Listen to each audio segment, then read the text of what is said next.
Here now, newly nominated Director of National Intelligence, Tulsi Gabbard. Well, first of all, congratulations, Tulsi. We're all Thank you, very Jesse. proud of you.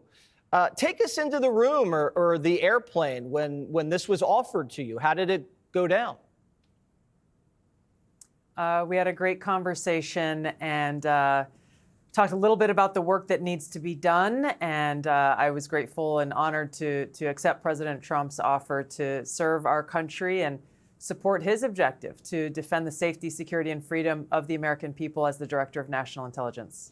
How do you think foreign capitals are taking your nomination and the nomination of other people in the national security apparatus?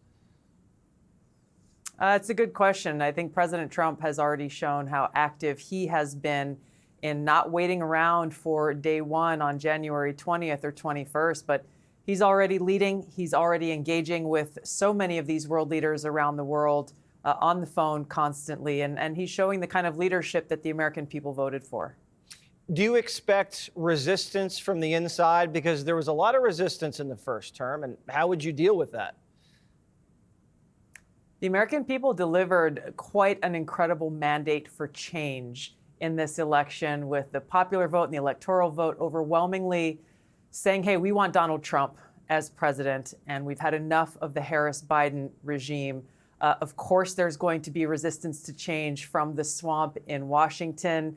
I think that's kind of the point. The American people are saying, hey, stop looking at yourselves, stop focusing on your own power, your own position, your own bank accounts. How about we have leaders in Washington who are actually looking out for the American people? And on every issue across the board, that's really what it comes down to with what President Trump is trying to accomplish is we have to make sure that our government puts the interests of the American people first. How did you think the Biden meeting went today? It was interesting to see that Biden didn't seem to be able to stop smiling. For them to have sat there for what she said a couple hours and good. I'm glad that they sat there. They had a seemingly good conversation. President Trump, I'm sure, is eager to get to work and glad to be back there. What do you think Kamala's thinking right now? I can't even begin to venture how she's feeling right now. The amazing thing is what I hope the American people are feeling is a sense of hope. And frankly, Jesse, I've been heartened to see how engaged people continue to be, even though the election is over, that they're really looking forward to making sure that their voices are continued to be heard as we go through these next couple of months, as President Trump takes office, as he begins to lead this significant change in our government.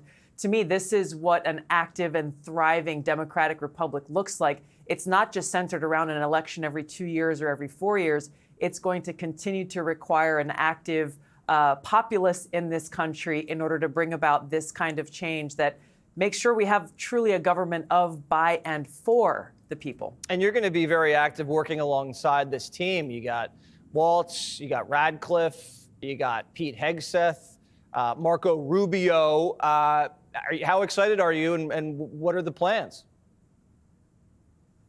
I think a lot of us, I think we're all eager to get to work. There is so much to be done.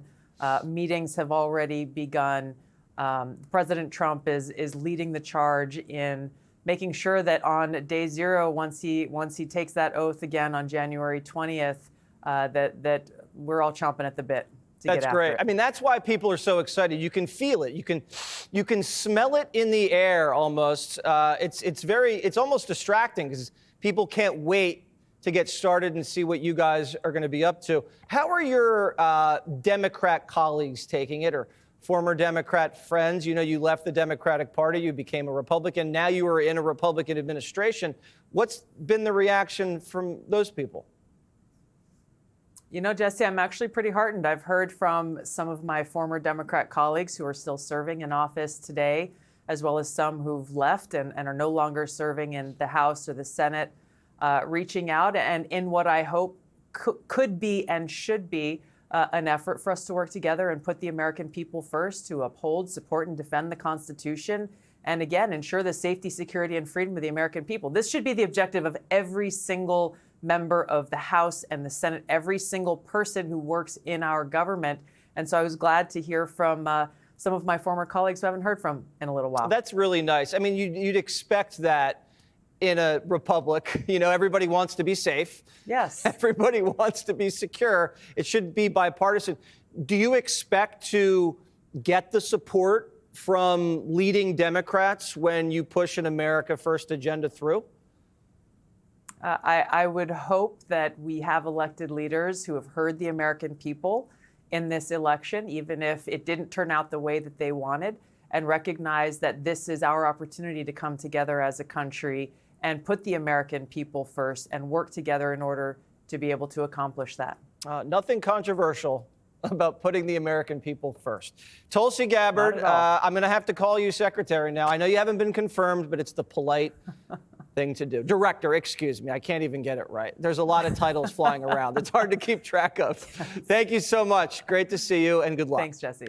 Click here to subscribe to the Fox News YouTube page to catch our hottest interviews and most compelling analysis. You won't get it anywhere else.